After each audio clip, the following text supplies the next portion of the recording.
तो श्री राम की कथा जब भी चलती है और राम रावण का जिक्र होता है तो उनके धनुष कौशल का भी जिक्र होता है। कहा जाता है कि श्री राम के पास जो धनुष था वो चमत्कारी धनुष था। क्या आपको इसका नाम मालूम है और ये पता है कि ये धनुष किस चीज़ से बना था? तो चलिए दोस्तों, आज की वीडियो में हम आपको बताते हैं कि क्या है श्री राम के धनुष का राज। दोस्तों, राम और उनके तीनों भाइयों के पास धनुष और बाण के साथ अन्य शस्त्रों को चलाने की शिक्षा गुरु वशिष्ठ ने दे दी। तब ये शिक्षा गुरुकुल में दी जाती थी।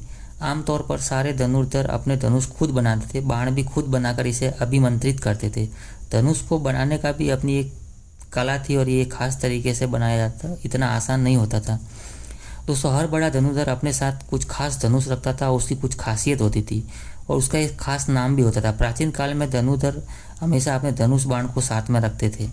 राम के धनुष का नाम दोस्तों कोदंड था और ये बहुत प्रसिद्ध धनुष था, इसलिए राम को कोदंड भी कहा जाता है। कोदंड का अर्थ होता है बांस से बना हुआ। कोदंड एक चमत्कारी धनुष था जिसके हर कोई साधारण व्यक्ति धारण नहीं कर सकता था और इसे हर तरह से अभिमंत्रित किया गया था।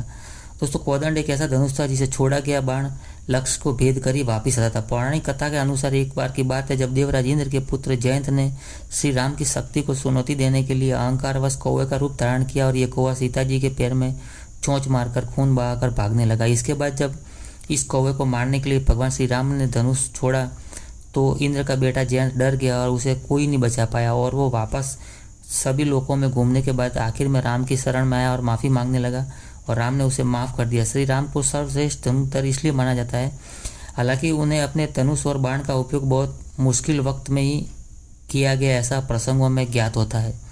दोस्तों, भगवान श्री राम ने इसी धनुष की मदद से लंका जाने के लिए समुद्र पर तीर छोड़े और उसके पानी को सुखा दिया था और इसी धनुष की बाण से वर्षा करके वनवास में रहते हुए कई राक्षसों का भी वध किया। इसी की मदद से उन्होंने रावण की सेना का संहार किया। राम अपने समय के जाने माने धनुर्धर थे, उनका धनुष उनके अलावा कोई छू भी नहीं सकता था। दोस्तों, वैसे अगर वैज्ञानिक तौर पर देखें तो धनुष मनुष्य का सबसे पहला आविष्कार है जो ऊर्जा को संचित करके उसे काम में लेता है। यह बाण की स्थितिज ऊर्जा को गतिज ऊर्जा में बदलकर जबरदस्त गति देता था। इसके पास से लेकर दूर तक मार की जाने वाली क्षमता काफ़ी ज़बरदस्त होती थी। अब भी बहुत से देशों में आधुनिक तीर धनुष हथियार के तौर पर इस्तेमाल किया जाता है।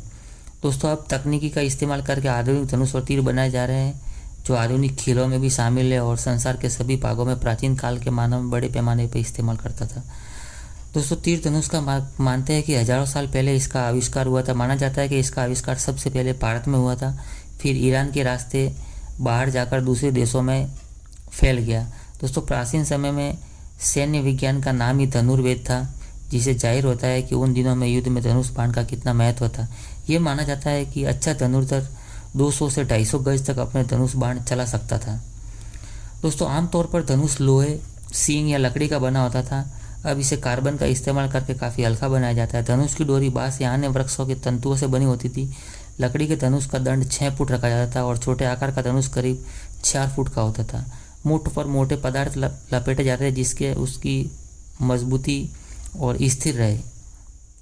दोस्तों, धनुष का दंड बनाने में भैंस, गेंडा या सरप की सींग तथा चंदन, साल, बेत अर्थात आदि प्रकार की लकड़ियों का इस्तेमाल दोस्तों किया जाता था।